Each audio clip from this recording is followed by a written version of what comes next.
Hello, everybody. Welcome to Cool Sports Guy. I'm Tom. Joining me today is Jarrett, and we're here to talk some football. How you doing today, Jarrett? Doing pretty good, pretty good. How are you? I'm great. Thank you so much for asking. Yeah, we're football season's kind of dead, so we decided to go back in time a little. Not too much. We're not too old, but we went to the early 2000s, and we decided to take a look at some of the things that happened. So we both made a list of our top 10 favorite moments from the year 2000 to 2009. And well, here we are. We have the list, and we're going to talk about them. Are you ready for this? I guess so. I will preface this, me being the young gun of the group. In 2009, I was a whopping 9 years old, so recalling some of these memories was a little difficult. I would, But yeah, I think I did pretty good finding 10 just in general. But that's fair. I do want to say that this video is in fact not sponsored by that. All right, so let's jump right into it. We're gonna put this on the screen. So oh no, I'm at the wrong. Nobody look, nobody look. All right, so well, there's a way to drop the ball from the get go there. All right, so just let's a jump little right into it. preview of every single Yeah, pick. right. That was the trailer right there. That's what happens when you don't have somebody controlling the media and you have to do it yourself. Um, so starting with, so we're gonna take turns. I'm gonna tell you my number 10, and then work our way down. So you're gonna give me your 10, and then 9, and so on, so on. So number 10 for me, this is probably I almost took this out multiple times, but I just wanted to leave it in there just to leave it in there because it's such a big deal at the time. It was in 2006. Matt Bryant, the kicker for the Buccaneers, kicked a 62-yard field goal against the Eagles to win the game. Which, again, if you look at a top 10 moment, it probably shouldn't really be in it, but at the same time, um, I just left it in there because there were, if you go back and even till today, if you look at the longest field goals ever made and how many of those kicks are over 60 yards, there there's not a lot. And at the time, to my knowledge, that was the longest field goal ever made. 62-yarder kick is such a big deal, so I just left it in there.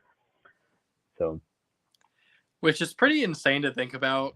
Like 62 yards, like nowadays, is still considered like a long field goal. yeah, But like I think the record now is like either 66 or 67, which is only like 5 yards. But that's a big difference.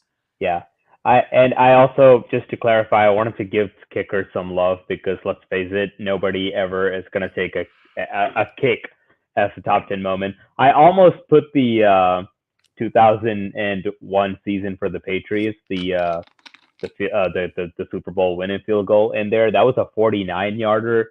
That does seem like a better top 10 moment to put on there, but you know, again, 62 yards to 62 yards. Honestly, like I like this pick a lot more than some of the ones on mine.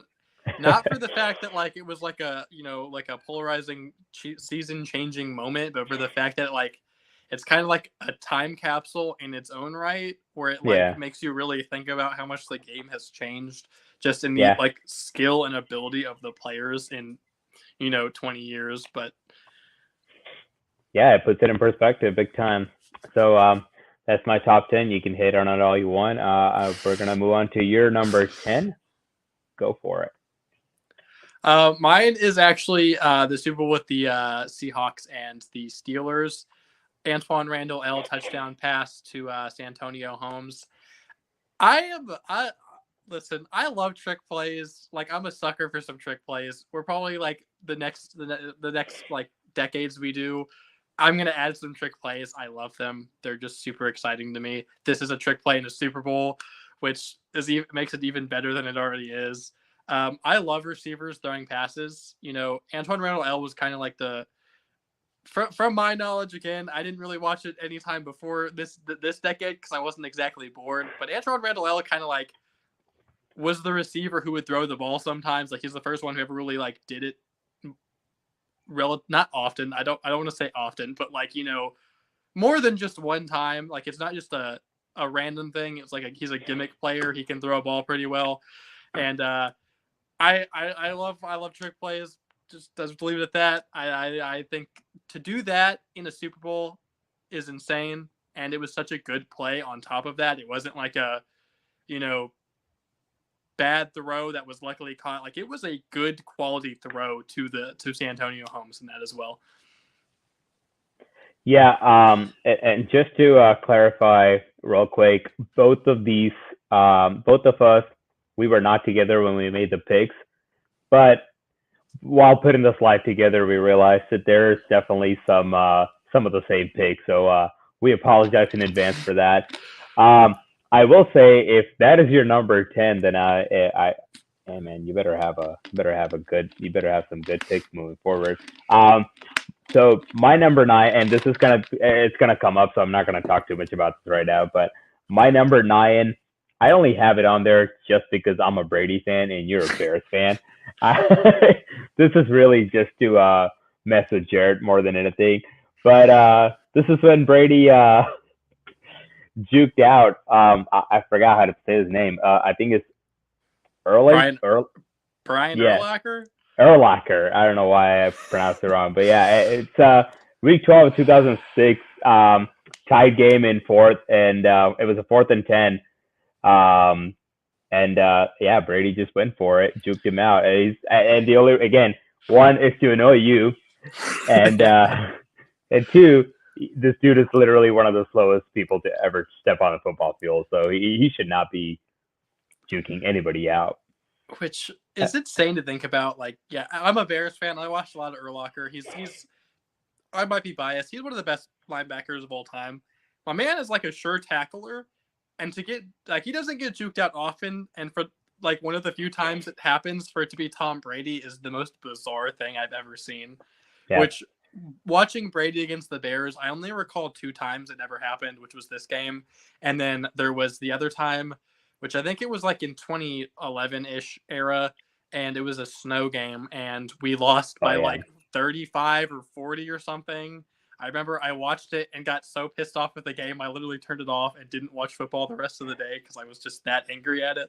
So yeah, Tom Brady and against the Bears is never a pleasant sight. At least I'm meaning Patriots Tom Brady. We've obviously seen Bucks Tom Brady, lose, but and not know what down it was. I mean, hey, he did win the Super Bowl that year, but the Bears wouldn't know what that is, right? Listen. At least recent year Bears would know what a Super Bowl is, but I mean, we beat the Bengals and they were in the Super Bowl, so, and then the year before we beat the Bucks and they won the Super Bowl. We're a Super Bowl caliber team, is all I'm understanding from it. God, that's yeah, well, that's one way to look at it. All right, so let's look at yours. I think this is your number 7. Sorry number about 9. The horrible picture. This is your number 9? Oh, that is your number 9. You're I'm cutting sorry. way ahead, but yes, yeah, number I am. 9. So you know how you said my number 10 was so good, I better like back it up with the rest of them. I will say a lot of them I just threw in some personal, some Jay Rice like flair to it. I love Larry Fitzgerald. I don't know if I've said this on the podcast before. I'm pretty sure I have. I didn't actually start off as a Bears fan. That wasn't like an immediate thing. I actually was a Jaguars fan first because I'm born in Florida. And then once I actually started like watching football, I was a Cardinals fan because I loved watching Kurt Warner and Larry Fitzgerald. They were the most exciting people to watch play, in my opinion. They kind of like got me into it more than anyone else. And so I had to show some love to my guy, Larry Fitzgerald here. And I have his, this was a one-handed touchdown grab in the back of the end zone to win against, my least favorite team, Aaron Rodgers and the Green Bay Packers in 2009, I believe. Yep. It was a nice play. Larry Fitzgerald and the one-handed catch was kind of like, that was his thing. I mean, Larry Fitzgerald has some remarkable plays, I would say. But you had to pick the one against Rodgers, right? That's important. Larry Fitzgerald just makes plays against the Packers in the playoffs, which when we get to the 2010s, I'll have another one in there too. Okay. Let's see. So my number 8, this was a very epic moment, mainly because I don't really care for the Dallas Cowboys. So this was Tony Romo. He was trying to hold a snap for they were at the 2 yard line in the wild card game, down by 1 point, and it was a 4th and 1 at the 2 yard line, and they said, "Hey, you know what? Let's kick the field goal." There was just a few seconds left on the clock, and Romo botched the snap. He couldn't get the ball on the ground in time, so he grabbed it, tried to take off with it, and he got tackled down at the 1 yard line. Very sad moment for the Cowboys, but it was a very memorable historical event, especially when you think of Tony Romo. That's probably the closest he would ever get to a Super Bowl. It was right there for the taking. He was literally right there, and entire season just crumbled. So yeah, I don't know if you actually remember this play. I remember this play because in my younger years, I used to watch like all of like the football highlights as well as like football bloopers, and any football blooper like video you watch on YouTube, this play is gonna be there. And this was like, I like Tony Romo, like, honestly, a lot. I do too. I think he's the best Cowboys quarterback of all time. You can do what you want with that information. That's my opinion. I'm not going to disagree with you on that. I think he was really good. And, I mean, on top of that, man, I love him as a broadcaster. Oh, he's my favorite broadcaster by far. This is turned quickly from hating on Tony Romo blunder to praising him as a legend. But, you know, I think that this play, in a way, which, no disrespect to Romo, kind of shaped his career as a Cowboy. Like, they were always good and would make the playoffs, but then there would be stuff like this that would happen, and the season would collapse. But, you know, that was probably one of the most unlucky plays I've ever seen. Did Death catch it? Close. I don't think he did. And coming from a Bears fan, and that's against Green Bay, I don't think he caught it. We could probably talk about that because that might be in a moment in the next decade. But that's very fair. What I will say, when he caught it, he hit the ground, and the bottom of the ball hit the ground and popped it out. I feel like that's using the ground to catch the ball, which I wouldn't count that as a catch. But that's just my opinion. So people often hate this argument, but I think there has been very many, well, not many. There has been a good amount of games between the Packers and the Cowboys, enough for me to back my argument up, which is, hey, let's say Des caught it. You left too much time on the clock. If Aaron Rodgers is in the game, you can't leave any time. You can't. And from time and time again, Rodgers have actually proved that against the Cowboys, including the playoffs before. So I don't know. But hey, I just don't think he caught it regardless. I mean, it was close, but I just don't think it's a catch in any world. Yeah. I don't think it was either, but I mean, we're kind of going off topic, so we'll get back to it. So what's your number 8, right? I want to make sure I'm on track here. I believe so, yes. Okay. Well, we'll just say it's number 8. Ooh. Which, you know, you took a shot at the Chicago Bears, so I'll take a shot at the Brady fan. For those of you who don't know, which I assume everyone knows, the 2007, I believe, was the Patriots. Had a perfect season up to that point, undefeated through the regular season, obviously undefeated through the playoffs. Then comes the Super Bowl against the number 6 seeded Giants, when the 6th seed was the lowest seed in the playoffs at the time. You know, David versus Goliath type of story here going on. And this was at the very end of the game. This was the touchdown to just like completely ruin the Patriots' perfect season, which, for historically, if the perfect season would have happened, I feel like that would have been like a pretty great moment. But I'm someone who grew up having to hate the Patriots. It was just kind of how it was. Stepped out to because Raiders they fan. crap on your Bears. No, it was actually because they crapped on my stepdad's team, the Raiders, with, you know, like the Tuck Rule game. So I was raised to hate Brady. As I've aged, I like respect the hell out of Tom Brady, and I think he's a great player. So I kind of like have moved on past that. But at the time, I hated the Patriots. I was going for the Giants, and to watch the perfect season end was one of the most like you want to see the world burn moments of all time, and I absolutely love the moment. Fair. I mean, I do have obviously, and we both have plays from this game coming up. So I'm pretty sure that they actually played against each other in the regular season in '07, and the Patriots won the game, and it was actually a high-scoring game. I believe they were both in the 30s on the score, and then of course this one it ended 17-14. I think the score was. It was something like that. It wasn't very high scoring at all. Well, I think it was 17-14 because the game was 10-14 because as much as the Patriots offense struggled in that game, I remember Brady had a late fourth quarter touchdown drive to put them ahead, and everyone thought, man, the way the defense is playing, that's all it takes. And then what happened, obviously, very end, this happened. I will say, I think one of the most impressive throws that I've actually ever seen from Brady was when they were trying to Hail Mary and trying to get back to field goal range with, I think it was like 18, 20 seconds left or whatever it was. He threw it to Randy Moss in double coverage, and I'm pretty sure that ball traveled about 75, 76 yards. Don't think that gets noted ever, but man, that's a long throw.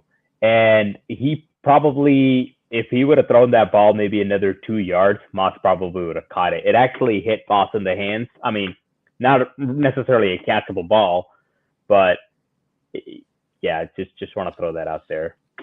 One more thing to add. Can we talk about how bizarre it is that, first off, Randy Moss never won a Super Bowl and specifically never won one with Tom Brady? Yep. Like, that's like the best quarterback in the league and one of the best receivers of all time. And they had a record-breaking year. Yeah, but to like not win the big game is like just insane. Well, there's the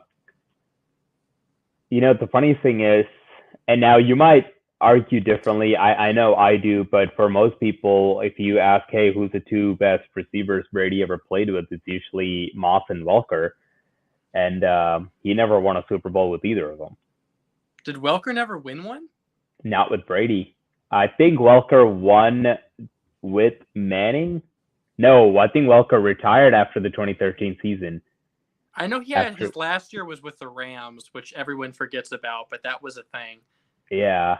Because I don't remember that. But no, Welker did not win with Brady. I think like as soon as he left... He played up until the 2011 season because that is when Julian Edelman, because Welker was in the Super Bowl when they played in 2011. He had that very unfortunate drop that probably would have put the game away. I don't know if you remember that. He's such a great receiver, but he's always going to be known for that. Unfortunately, 2nd and 11, Brady hit him. It was he had to jump up and try to catch it, but the ball hit him inside both of his hands, and he dropped it. I actually remember that play very specifically because I don't know if you know what iFunny is. It was like an app specifically of memes back in the day. I don't think it's a thing anymore, but it was a thing when I was a kid. And I remember when that happened, there was always stuff like, oh, Wes Welker sponsored by Butterfingers and stuff like that. And it was all over the place. So I remember seeing that all the time. So yeah, I remember it. If you go to YouTube and actually look up Wes Welker drop pass, I'm pretty sure one of the first videos that come up, like you click on it and then it just shows you a Butterfinger, and then it shows you the play, and then it shows you a Butterfinger again. But it was very unfortunate. Like it's something that you never expect him to drop, but he dropped it. Pretty much cost him the game. Second time against the Giants. But yeah, no, he never won. But that Gronk played that year too, and then I don't know. I can't remember if he played with the Patriots the 2012 season, but I know Edelman started playing with the Patriots the 2012. Well, Edelman was already with the Patriots, but he started taking on. Well, I think Welker was with Manning in 2013 when they were in the when they lost. Against the Seahawks. So maybe I think he left. He either left for the season 13 or season 12, one of those. Yeah, and then I think he definitely wasn't there whenever the Broncos won the second one. I think he left 2 years before that, had 1 year Yep. on the Rams, and then retired, and then the Retired. Broncos won. Very unlucky for him. Yep. But yeah, and I think it was well deserving too. But I don't. Yeah, it's crazy. But let's try and get back on track here. Let's to see. number 7 we go. Is it number 7 now? I believe it's number 7. I keep losing track here because I have both of ours, and they're not numbered. I probably should have numbered whenever them. we run, yeah. In hindsight, yes. When we run out, we'll know that we're at the end. But That's fair. Well, as long as we know who's next, and I think I'm next. So, boom. Very simple, basic. I don't have much to talk about it. Peyton Manning wins the Super Bowl. Another person who very well deserved it. 2015 season, he didn't do much to win it, but I felt like he deserved it because he's one of the greatest quarterbacks to ever play the game. But this is against, I'm not trying to, attack you here, but this is against your Bears. I remember watching this game. I don't want to steal the light here, but when I was watching this game, I was watching it with my family. Obviously, 60-year-old. This was actually the first Super Bowl that I watched whenever it happened, live. And my mom is a huge Bears fan. I remember her saying if we lose, at least we're losing to Peyton Manning. My family is a big Peyton Manning fan. I have a lot of family in Indiana who are Colts fans. And I kind of feel the same way. Obviously, 100% I would have preferred the Bears to win. I would have been a lot happier with that result. But if we were to lose to anybody, I'm happy it was to Peyton Manning so he could get his first Super Bowl win. That's Still fair. Sucks and it burns, but it was Peyton Manning. Very, very likable guy. So I got to respect it. That's kind of how I felt after the 2015 AFC Championship game. Against the Patriots, because I was hoping Brady would repeat, and then they had a struggle of a game, came back, scored a touchdown on a 4th and goal with 12 seconds left on the clock, and you're just like, oh my God, you're a 2-point conversion away from taking this game overtime, and they couldn't do it. But I made my peace with the fact that, you know what, Manning better win it. If they're gonna go, they better win it, and they did. So I don't know if you're on that 2-point conversion. Again, we're kind of getting off topic a lot, but on that 2-point conversion, I remember specifically when I watched that game that Gronk was wide open, but Brady didn't see him because the pocket collapsed. If it was a second longer in the pocket, I think the Patriots probably win that game. He would have found him. I think that is the most he's been hit in a playoff game. I think I remember something like that. Yeah. Yeah, I'm pretty sure Brady was knocked down 19 times that game. And you know what the second most is? To my knowledge, I could be wrong here, but you know what the second most is? I assume in a Super Bowl against the Giants in 2007. No. I'm pretty sure it was against the Falcons. People often forget how that is true. much they pressured them in the beginning. It was nuts. I'm pretty sure he was hit 17 times in that game. Dan Quinn was the head coach back then, and he likes to blitz. So that makes a lot of sense. Seahawks. I forgot that the Falcons defense was that good. Yeah. The Falcon, I don't think the secondary was that great, but yeah, that front was great. But hey, they figured it out. An ancient John Abraham on that defense. I believe he was still playing. He either retired not that long before that, but I'm pretty sure that was his last year. And then they had Dwight Freeney as well, who also was super old. Yeah. Gosh. All right. So who's your next? Let's see. Classic. All right. Like I said, starting off as a Cardinals fan, I was going for the Cardinals. A lot of these moments, honestly, I was going for the other team who lost, but I had to respect it. This was, I think, Big Ben. I know you were higher on the Big Ben than I was for the past few years. Well, in his later days. In his prime, Big Ben was a very, very good quarterback, and I think this was one of the. It doesn't seem that flashy because it wasn't a deep throw or anything, but this was one of the best passes I've seen. He threw it basically in the only spot that Holmes could catch it, because even though he threw it to where the cornerback couldn't get to it, it was so close to the sideline, as you can tell by the picture, inches was all he had to catch that ball. Sorry, go ahead. No, you can finish. You're good. I was gonna say this is one of the, at least just if you look at just Super Bowl, it's one of the best throw and catch combination that in Super Bowls. I mean, Ben put the ball literally the only spot he can potentially put it, and Holmes to just hang in there, grab that ball, and stay inbound. Again, by inches, it's ridiculously good. One thing I want to add, one thing that did lead me to add this play as well.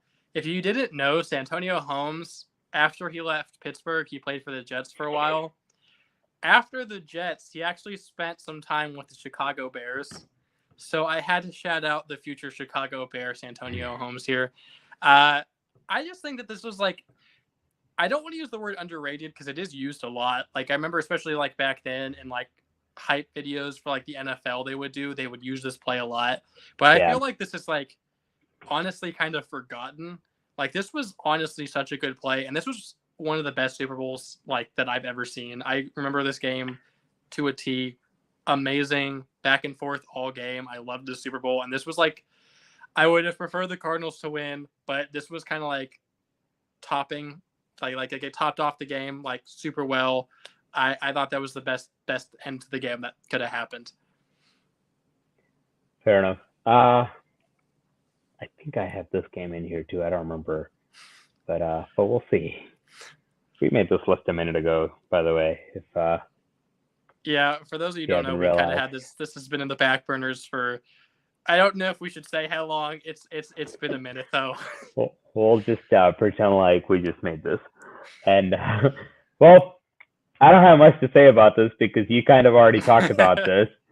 So I'm just gonna continue to move on.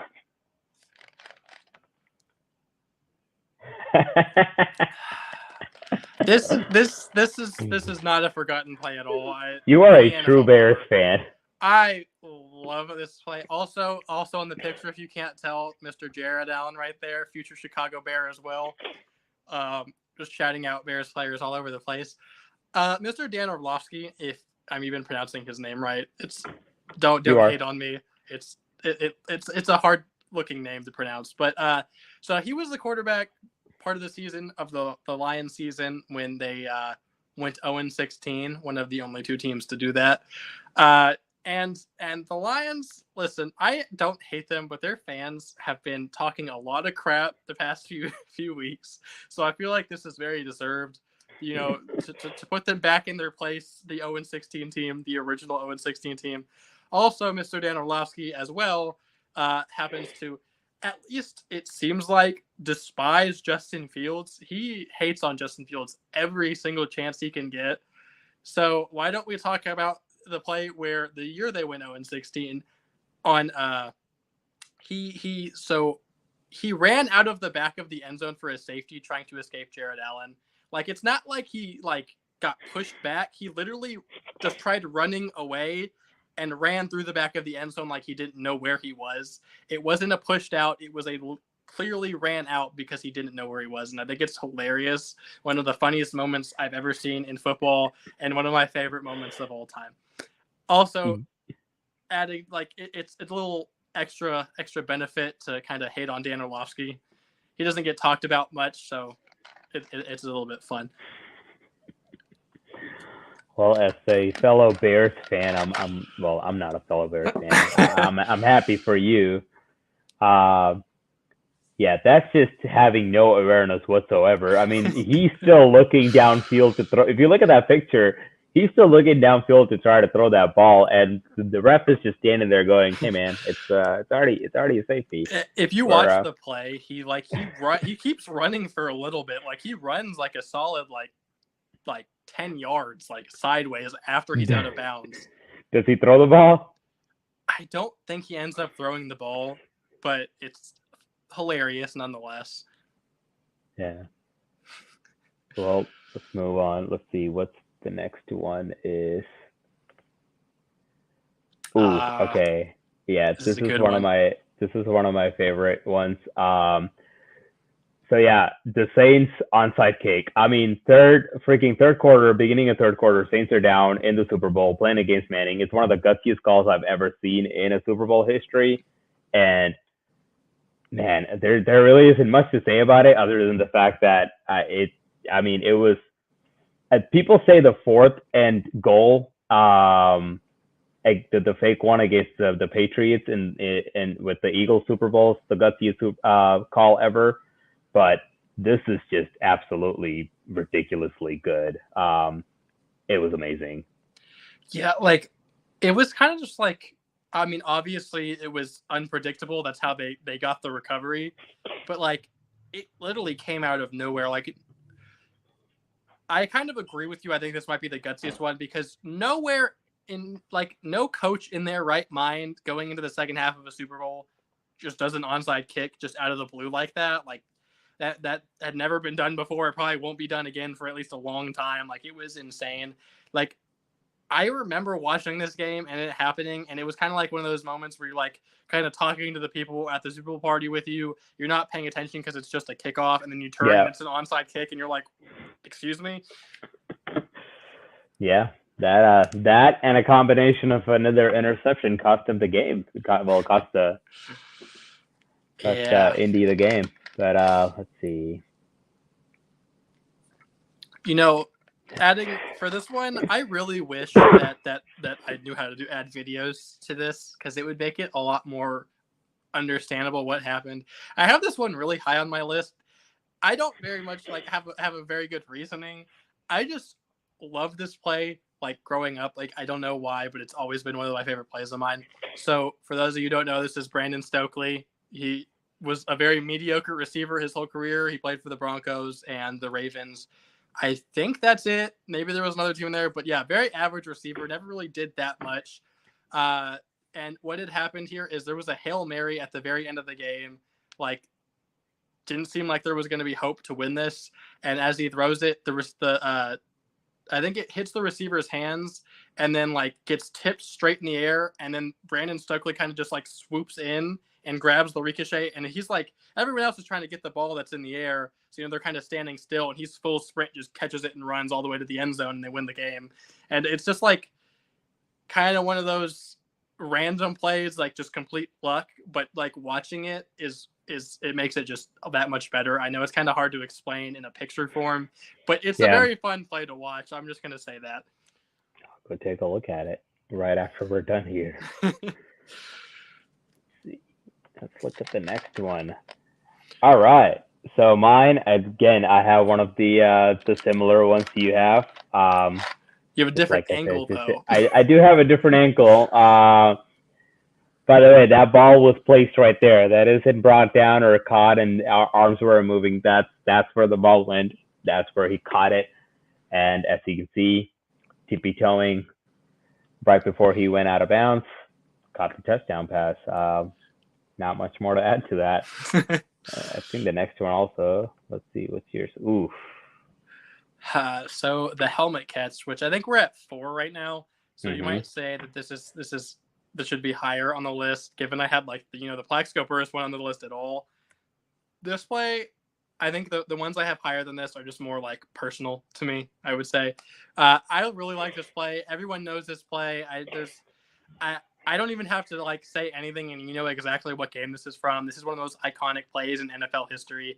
David Tyree, who is basically a practice squad player, is playing in the Super Bowl. He was known to have bad hands. Like I remember watching a documentary, like in practice, slants across the middle, like wide open, he would drop. Like he had some of the worst hands you've ever seen.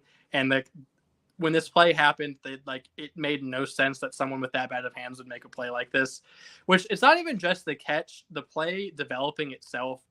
Manning is basically sacked in the pocket. Somehow, Houdini's himself out of the pocket with a spin move, rolls out to the right and just launches it downfield. And David Tyree, of all people, catches it with his helmet, which is insane, which I feel like honestly makes it harder than just using your hands. But who am I to say? It's iconic. Everyone will remember this play probably forever. There's only so much you can say about it because everyone already knows what the play is, but it obviously very, very memorable play.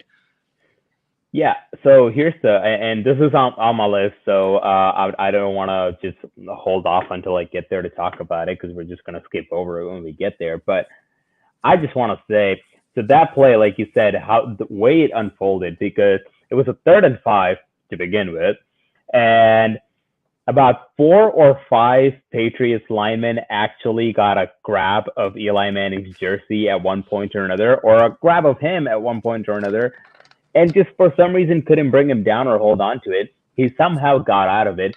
In today's game, if that play were to happen while it was happening, if they probably would have blown the whistle and rolled him out. But obviously back then they're like, it's the Super Bowl, let them play. Manning got out of it somehow, because if he would have gotten sacked, I think that would have put them at like a 4th and 15 with, again, the everything, the Super Bowl on the line. 3rd and 5, he doesn't get tackled. He doesn't get sacked. He runs out of there, and he just kind of tosses the ball up in the air to the one person that he sees. And like you said, I mean, the fact that Tyree just caught it up against his helmet, I will say he probably had bad hands when it comes to catching, but man, he's strong. Because let me tell you, that dude tried to push that ball out all the way through, and that thing did not move an inch. And yeah, which I believe that's a Hall of Fame safety right there. It is. That's Ronnie Harrison, yeah. Yes, I'm pretty sure it is. And yeah, and again, it's arguably the greatest catch in a Super Bowl, right? I think maybe the greatest catch of all time. I know obviously there's like the OBJ catch, things like that, but I think it being in a Super Bowl makes it that much better of a catch, to where I would probably say it's the best catch ever. Well, from a moment standpoint, that's the thing. I don't know if this is the greatest catch ever, just from like a physical catch aspect, but you can argue it is the greatest catch of all time because of, hey, like it's do or die with anything and everything on the line, and he did it. So fair enough. I feel like there's always people who just show up big in like playoff games or playoff runs and Super Bowls. There's always like Super Bowl heroes who like are mediocre or bad like through the regular season, stuff like that, and then just become superstars in the Super Bowl. It happens all the time. Nick Foles, there was the Seahawks Super Bowl where they didn't run on like the 1 yard line. Malcolm Butler. I believe it was Malcolm Butler. Oh yeah, I was even talking about this. I was talking about a Seahawks player, but yeah, Malcolm Butler. I want to say his name was Chris Matthews. He was a receiver. He was like making a bunch of contested catches. His catch is the one that set them up that close anyways. And then he was like never heard from again. Like he had that one really good game out of nowhere and was never heard from again. It always happens. And David Tyree just happens to be one of those people. He just has that clutch gene in him to where he just performs in the Super Bowl, I guess. I mean, hey man, sometimes you're born for the big moments. All right, so let's see what's next. This is mine. Well, mine, Devin Hester punt return. Opening kickoff against the Colts. Again, so just to clarify, this is the year Peyton Manning won his first Super Bowl. So as great as this was, at opening kickoff, Devin Hester gets the ball, returns it all the way to take it home. Touchdown, they go up 7-0. Colts did come back and win, but I mean, Devin Hester changed the way the way punt returns worked. Teams started not kicking it to him. I think you're the first person that actually pointed it out to me, and the more I thought about it, I'm like, yeah, they did. Yeah, like the thing is, like, he already has the record for most return touchdowns of all time, and you have to take into account that they literally like towards like after like a few years they just didn't kick to him anymore. Because they're like, he's going to return it. Do not give him the ball. So they just didn't kick to him anymore. When it was punts, they always kicked it out of bounds. On kickoffs, they obviously had a kicker who could kick it into the end zone and just hoped it made it far enough so where he wouldn't return it. Like they any options possible to not get him the ball, that's what they did. They did not want him touching the ball because he's the most explosive returnman of all time. He should be a Hall of Famer, which I could rant about for like 3 hours. So I won't get into that, but he should be a Hall of Famer. Fair enough. All right, let's see. Next one is... So this one is mine, which this is in 2006. I want to say it was the wild card game, which if you've ever seen like the press conference with Dennis Green, the head coach of the Cardinals, he says, they are who we thought they were, which is like an iconic quote. That was from this game, which...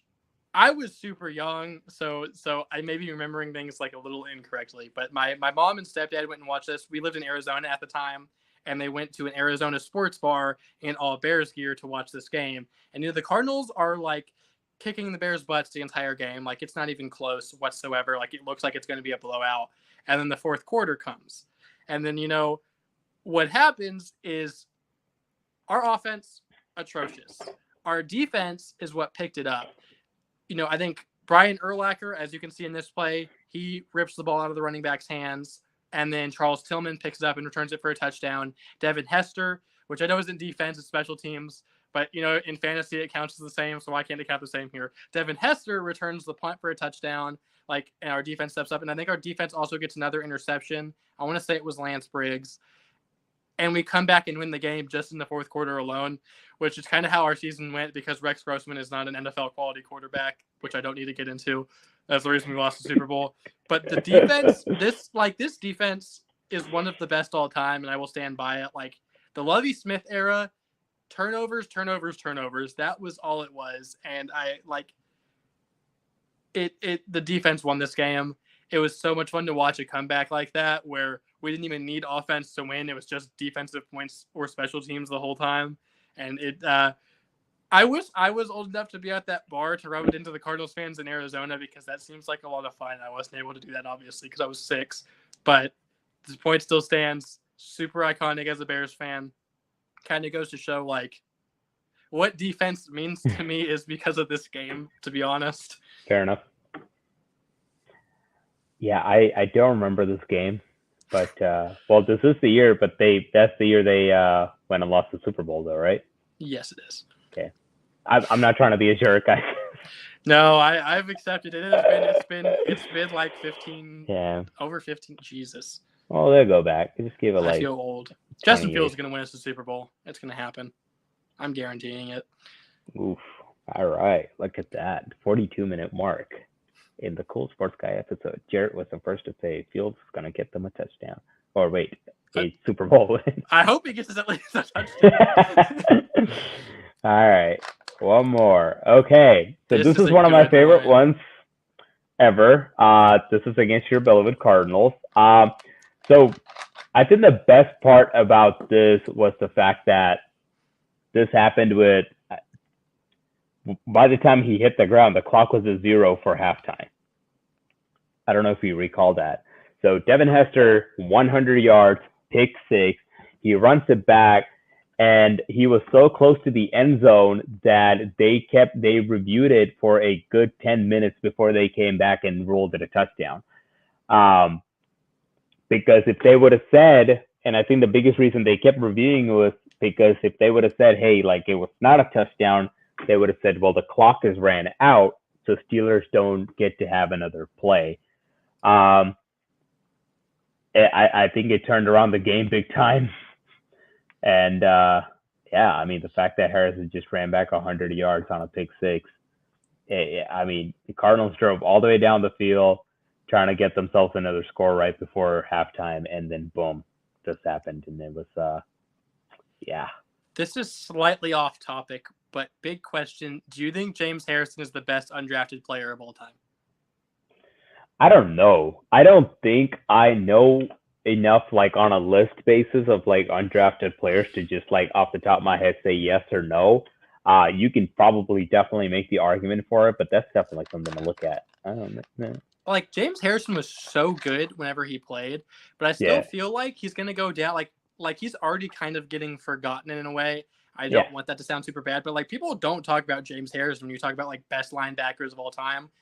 And in a way, I think he should be there. Like his mark on that Steelers defense is insane. A lot of players from that Steelers defense aren't really talked about anymore because you had Harrison, you had Lamar Woodley, you had Brett Keisel, you had Dan Hampton. Obviously, Polamalu is the only one from that defense who's talked about, but I feel like there's a lot of players on that defense who deserve more recognition for how good they were for how long. But now this play again, as a Cardinals fan at the time, so painful to watch. But like it, I can respect it. I really like James Harrison.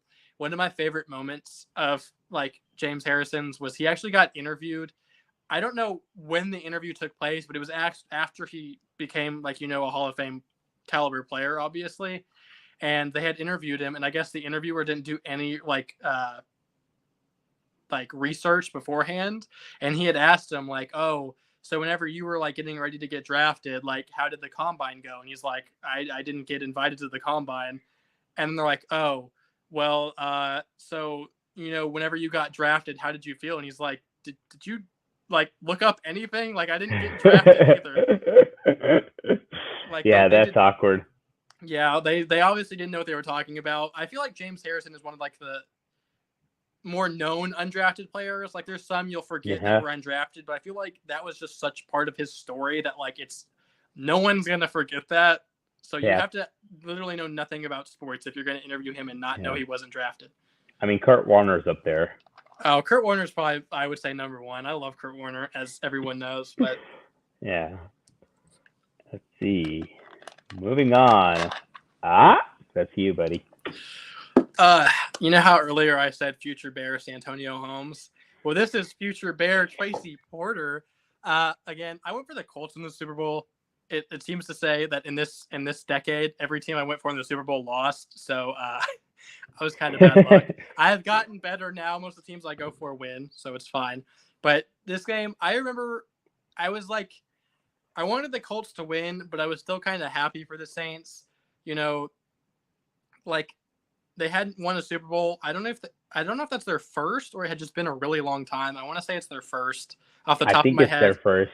I cannot remember, but I want to say it was their first. Yeah. And then, there was all this stuff with like Katrina where I think they had just gotten back recently to the Superdome. Yeah. Whatnot. They have a really good season, make the Super Bowl, and it looks like a close game. The Colts can drive down, take the lead. And Peyton Manning, which I know he's kind of viewed upon as kind of like what Aaron Rodgers is now, like a great regular season quarterback. He doesn't usually perform as well in the playoffs, which he has 2 Super Bowls, so you can say what you want about it. One of them he was very much carried, which was the Denver one. Hey, he went to 4. That is also true. Yeah. I will say this play in particular by Peyton Manning is very uncharacteristic of him. Like Peyton Manning is one of the smartest quarterbacks I've ever seen, if not the smartest.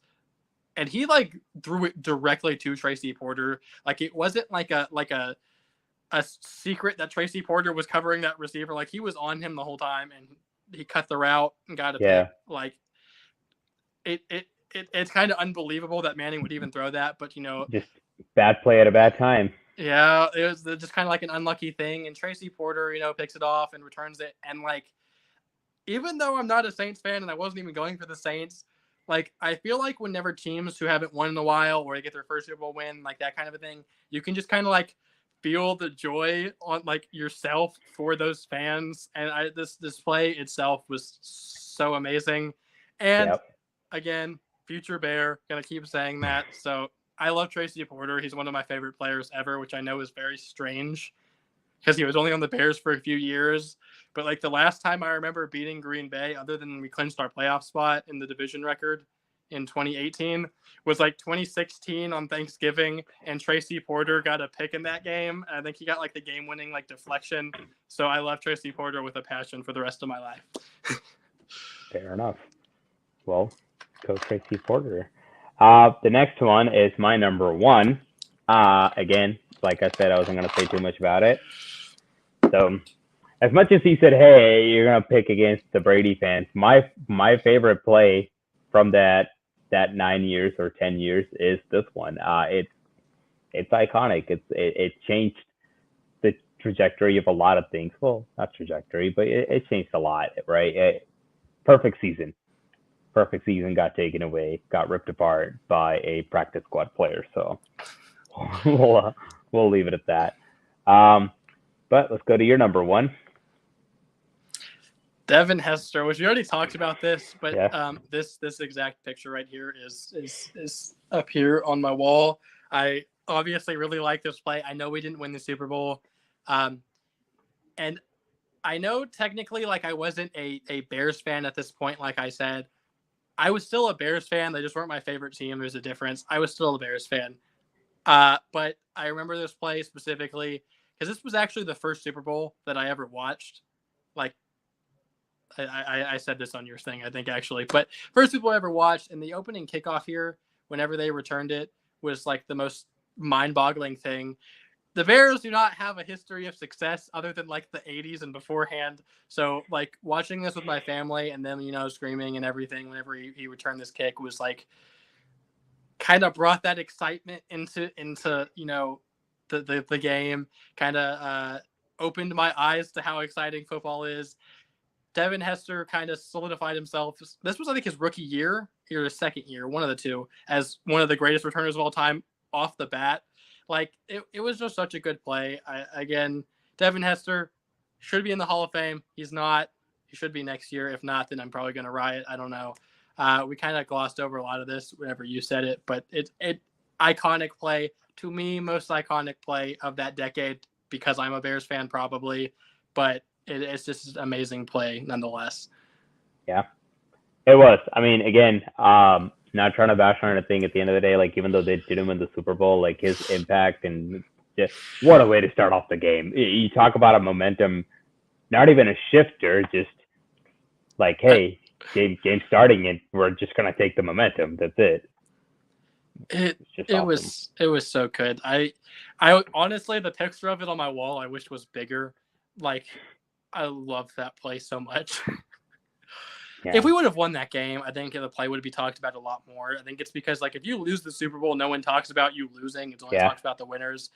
Yeah. But I feel like it's – we talked about the Tyree catch being, like, the greatest catch ever. I feel like this might be the greatest return ever. That's fair. Yeah, it's like it's like the Kershaw catch, right? You lose the Super Bowl, nobody really talks about it. I don't know if you remember the Seahawks game against the Patriots. That catch was ridiculous. Wait, which catch was it? You don't remember, do you? So it was against the Patriots in the Super Bowl. The Seahawks were trying to drive down the field, and Russell Wilson just threw a 30-yard ball, and Malcolm Butler, I think it was, that actually hit it, and everyone thought it was just an incomplete pass. I believe Kershaw was a receiver. He fell to the ground, hit his leg, arm, and he caught it. Like, it never hit the ground. It just like kept hitting all corners of his body. I remember that play. I did not remember the receiver. Yeah. And see, that's the thing. Like, it never gets talked about because 2 plays later, Malcolm Butler gets the interception. But I guess that kind of proves the point home. I remembered that play. I didn't remember the player it was, though. You should go back and watch it. That was a crazy play. Are you sure that was his last name? Because I'm trying to. I want to say it was like Curse or something, or Kearse. Maybe it was. Is it Curse? Is it not Kershaw? I want to say it was Curse. Maybe it's Curse. Maybe you're right. I don't know. I don't remember. That's the guy who got like a career-ending injury. The Seahawks have had a lot of just random receivers who were really good for short periods of time. So he was one of them. I want to say it was like Jermaine Kearse, isn't it? Oh, maybe it is. Else? Maybe no. We could I don't know. I'll find that out. I'm sure we're going to talk about it. That's a Patriots Super Bowl game, so I'm sure in the future, once we do, we're going to have that in there. But, probably. But well, that's pretty much all the time we have today. But like we just mentioned, we will be back in a week, and we're going to do our top 10 from the next decade. So we'll see you guys then. But I think until then, we're done. Jared, thank you so much for joining me today. Had a blast, as always. Thank you so much. Check us out on our website, coolsportsguy.com, our Facebook page, our Instagram page as well. And we'll see you guys in a week. Have a great day. Have a good one.